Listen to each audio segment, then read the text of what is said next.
அனைவருக்கும் வணக்கங்கள். நாணயங்கள் சேகரிப்பாளர்களுக்கு ஒரு நாணயமான பதிவு. ராஜேஷ் கலெக்ஷன் சப்ஸ்கிரைபர்ஸ் அனைவரும் நீடூழி நலமுடன் வாழ வாழ்த்துக்கள். ஒரு ஆர்என் மல்ஹோத்ரா கையொப்பமிடப்பட்ட 2 ரூபா தாள், சேட்டலைட் கரன்சி, எல்லாமே யூஎன்சி கரன்சி. எல்லாமே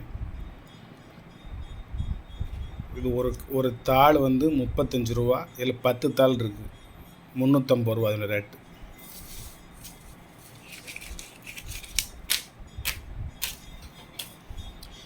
இதில் ஒரு 10 தாள் இருக்குது. எல்லாமே முன்னாள் பிரதம மந்திரி மாண்புமிகு மன்மோகன் சிங் அவர்கள் கையெழுத்திடப்பட்டது. எல்லாமே 98 கியூ தான்.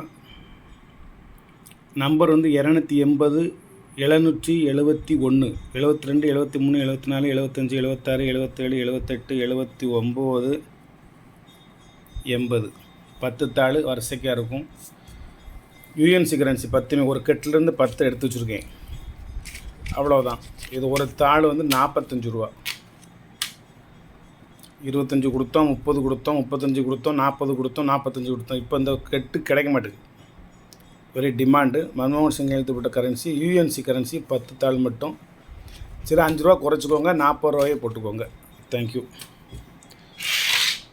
2 நாணயங்கள். 150வது post, Indian post. Very very rare coin. ரொம்ப ரேராக போய்கிட்டு இருக்குது. இப்போ இந்த காயின் ஒரு நாணயத்தினோட விலை வந்து 300 ரூபா. இது யூஎன்சி காயின், 100% யூஎன்சி காயின். இது யூஸ்டுக்கு போகலை. ஒரு காயின் 300 ரூபா. இது 2 காயின் மட்டும்தான். அதுக்கப்புறம் நீங்கள் 3000 ரூபா கொடுத்து கேட்டாலும் நாணயங்கள் இல்லை. 2 நாணயம் மட்டும் வேணுங்க, வாங்கிக்கோங்க. இது என்ன தெரியுமா? 1985 Hyderabad mint coin, UNC coin. ஒரு காயின் 200 ரூபா. ஒரு நாணயம் வெறும் 5 பைசா நாணயம் 200 ரூபா. ஹைதராபாத் மின்ட்டு. இது ஸ்டாரை பார்த்துக்கோங்க நல்லா.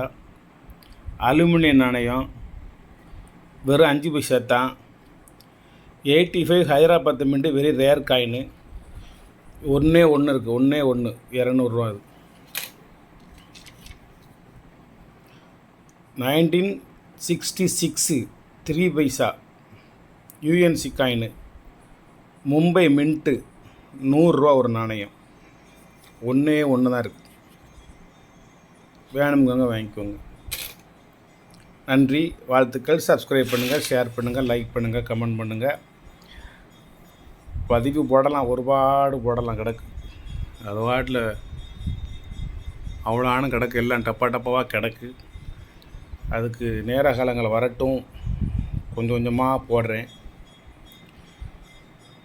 இன்றைக்கி இது மட்டும்தான்.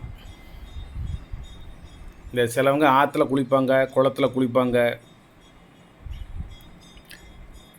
ஓடைகளில் குளிப்பாங்க, கிணற்றில் குளிப்பாங்க. கொஞ்சம் வயசாயிருச்சு அப்படின்னா, இப்போ நிறைய பேருக்கு சர்க்கரை வியாதிகள் இருக்குது. 160% மேலே இருக்குது. இப்போ குழந்தைகளுக்கு கூட இருக்குது. சரி, அவங்க வாக்கிங்கும் போயிட்டு வருவாங்க, வைப்பாங்க. கை கால்கள்லாம் சகதி ஆயிரும். பாத்ரூமில் வந்து காலை நல்லா தேய்ச்சி கழுவுவாங்க. காலை சுத்தமாக வைத்து கொள்ள வேண்டும் என்று ஆசைப்படுவார்கள். இன்னொன்று, பாத்ரூமில் குளிக்கையில் தரையில் தண்ணி பட்டு கொஞ்சம் வழுக்கல் ஏற்பட்டிருக்கும். அதை அப்பப்போ குளிக்கையில் என்ன செய்வாங்க, கால்ட்டே தேய்ச்சி கழுவி அந்த டஸ்ட்டை வந்து தண்ணி ஊற்றி அப்புறப்படுத்துவாங்க. அப்படி இனிமேல் செய்யாதீங்க.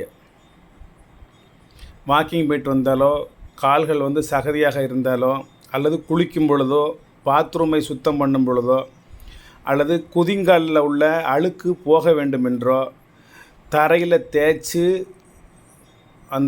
அந்த மாதிரி ஒரு செயலை செய்யாதீங்க. குதிங்காலை வச்சு தரையில் கிருன்னு தேய்க்கிறது.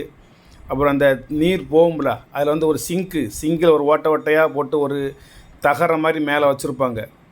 அதில் போய் டஸ்ட்டாக இருக்குன்னு சொல்லி கால்ட்டு தேய்க்கிறது, விரல்ட்டு தேய்க்கிறது, அந்த மாதிரி செய்யாதீங்க. ஏன்னா அது வந்து இரும்பு. அந்த இரும்பில் நீங்கள் சுகர் உள்ள பார்த்தீங்க, கால்கள் ரேசாக பட்டு கீச்சிருச்சுன்னா நீங்கள் வந்து காலை கிருகிருன்னு தரையில் விட்டு தேய்ச்சி அழுக்க பூரா தள்ளணும் அப்படிங்கிற ஆசையில் நீங்கள் வேகமாக தேய்க்கும் பொழுது ஒரு சின்ன அணு அளவு உள்ள ஒரு சிம்பல் உங்கள் காலை லேச அப்படி கிழிச்சிச்சுன்னா அப்புறம் உங்கள் காலை தான் நீங்கள் தூர எடுக்கணும். அந்த புண்ணு ஆறாது. அது இரும்பு, செப்டிக் ஆயிரும். சுகர் பேஷண்ட்டு கால் வந்து ரொம்ப முக்கியம். நீங்கள் வந்து காலை பாதுகாக்கின்றோம் என்ற ஒரு போர்வையில் குதிங்காலை பூரா நல்லா கிருகிருன்னு தேய்ச்சி அதில் வந்து ஏதேனும் காயங்களை ஏற்படுத்தி விரல்களை கொண்டு போய் அந்த சிங்கில் உள்ள டஸ்ட்டை பூரா தேய்க்க போகிறோம்னு தேய்ச்சி அதில் விரல்களில் ஏதோ ஒன்று கீறல்கள் ஏற்பட்டு காலை வம்பாக்கிடக்கூடாது. உங்களது அக்கறையோடு பயன்படுத்தணும். சும்மா அக்கறையில் காலை பராமரிக்கிறோங்கிற பேரில் காலை வம்பாக்கிடக்கூடாது. பாத்ரூம் தரையை தேய்ச்சி கழுவணும்னா அதுக்கு உரிய ப்ரெஷ்ஷை பயன்படுத்திக்கிடணும். அந்த சிங்கை துடைக்கணும்னா அதுக்கு தக்கன உள்ள ப்ரெஷ்ஷை நீங்கள் பயன்படுத்திக்கிடணும். ஆற்றுல, குளத்துல, கிணத்துல எங்கிட்டு குளித்தாலும் பாறையில் போய் குதிங்கால வச்சு கிருகிருன்னு தேய்ச்சி அழுக்கெல்லாம் போட்டும் கால் சுத்தமாக வெள்ளையை பளபளன்னு வரட்டுங்கிற ஒரு ஆசையில் செஞ்சிடாதீங்க. இப்போ எல்லாருக்குமே இப்போ அந்த சர்க்கரை நோய் இருக்கிறதுனால புண்ணு வந்து ஆறாது. பாறைலாம் லேசாக கீச்சிருச்சுன்னா ரத்தம் கலகலன்ட்டு வந்துடும். அதனால் எச்சரிக்கையாக இருங்க. இது வந்து ஒரு மனிதாபிமானத்தோட சக மனிதர்களுக்கு ஏதேனும் துன்பங்கள் அல்லது ஒரு பிழைகள், ஒரு தவறுகள் ஏற்பட்டு அவர்கள் வந்து பாதிக்கப்பட்டு விடக்கூடாது என்ற ஒரு நலனில் பதிவு செய்யக்கூடிய பதிவு, வேறு ஒன்றும் கிடையாது. நான் இப்படி சொல்லி உலகத்தில் எல்லாம் தெரிஞ்சிட போகிறது கிடையாது. இருந்தாலும் ஒரு அனுபவம், நான் கண்ணில் பட்ட ஒரு விஷயத்தை இதை நான் எல்லாத்தையும் பகிர்ந்து கொள்ள வேண்டும் என்று ஆசைப்பட்டேன். ஒரு வயதுக்கு முதிர்ந்தவர் வந்து பாத்ரூமில் இந்த ஏற்கனவே குளிக்கும் பொழுது கடைசி சோப்பு கீழே விழுந்து கிடந்திருக்கு.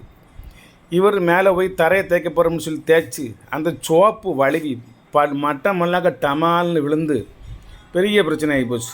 எல்லோரும் ஓடி போய் இவர் கதவை உள்ளே அடைச்சிருக்காரா, கதவை போட்டு உடச்சி அவர் வெளியே கொண்டு வந்து ஐயோன்னு ஆஸ்பத்திரி தூக்கிட்டு போய் ஒரு பைசாவுக்கு பிரயோஜனம் இல்லாத விஷயம்.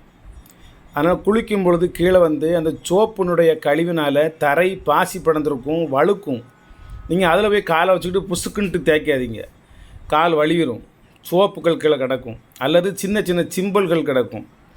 சேவிங் பண்ணிவிட்டு உங்கள் பேரனோ மகனோ பிளேடை உள்ளே விட்டுருப்போம், அது சிங்கில் போய் கிடக்கும். நீங்கள் போய் கால்ட்டு அதை சுத்தம் பண்ணாதீங்க, கால் விரல்களில் கீச்சிரும். அது ஒரு நல்ல ஒரு மனிதாபிமானத்தோட ஒரு சின்ன விஷயந்தான். அதை எல்லோரும் பகிர்ந்து கொள்ள வேண்டும் ஒரு ஆசையில் நான் இந்த பதிவை போட்டேன். மற்றபடி வேறு ஒன்றும் இல்லை. இந்த நாணயங்கள் வேணுங்கிறவங்க வாங்கிக்கோங்க. இது ரேர் நாணயம், போக போக விலை கூடிக்கிட்டே இருக்குது, கிடைக்க மாட்டேங்குது. இதெல்லாம் என் நண்பர் எங்கேயோ இருந்து எனக்கு அனுப்பிச்சி விட்டார். எப்போ அனுப்பிச்சி விட்டாருன்னு தெரியாது. 1 or 2 தப்பித்தவரை எனக்கு அனுப்பிச்சி விட்டார். அது என்கிட்ட இருக்குது, 2 தான் இருக்குது மொத்தமே. ஒரு பெரிய பல்காக விற்கிற ஒரு டீலரு இந்த நாணயத்தை வந்து 300 ரூபா சொல்கிறார். அதை பார்த்துட்டு தான் சரி நம்மகிட்ட ஒரு 2 இருக்குது நண்பர்கள்ட்ட கொடுப்ப முடியும், நானும் அதே 300 ரூபாய்க்கு தான் கொடுத்துருக்கேன். அவர்கிட்ட வாங்கி சேல் பண்ண முடியாது. ஏன்னா நான் என்ன விலைக்கு சேல் பண்ணுறேனோ அதே விலைக்கு அவர் வைப்பார். அப்போ அந்த விலைக்கு வாங்கி நான் போஸ்டல் செலவெல்லாம் கொடுத்து திருப்பி அதே விலைக்கு நம்ம விற்க முடியாது. இப்போ இந்த பதிவை பார்ப்பார். இப்போ நான் இந்த என்ன விலை சொல்லியிருக்கணும் இந்த விலையை அவரும் சொல்லுவார். நல்ல ஒரு மனிதர் தான், பரவாயில்ல, அதை பற்றி ஒன்றும் இல்லை. நம்மளாம் ரொம்ப சின்ன சின்ன ஒரு அதுக்கு பேர் ஒரு சிம்பிள் ஒரு இது வந்து ஒரு உங்களுக்கும் எனக்கும் உள்ள ஒரு தகவல் பரிமாற்றம் தான்.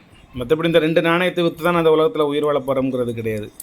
சும்மா உங்களோட இந்த மாதிரி ஒரு சின்ன சின்ன விஷயங்களை பகிர்ந்து கொள்ள வேண்டும் என்ற ஒரு சின்ன ஒரு நட்பாசை, வேறு ஒன்றும் கிடையாது.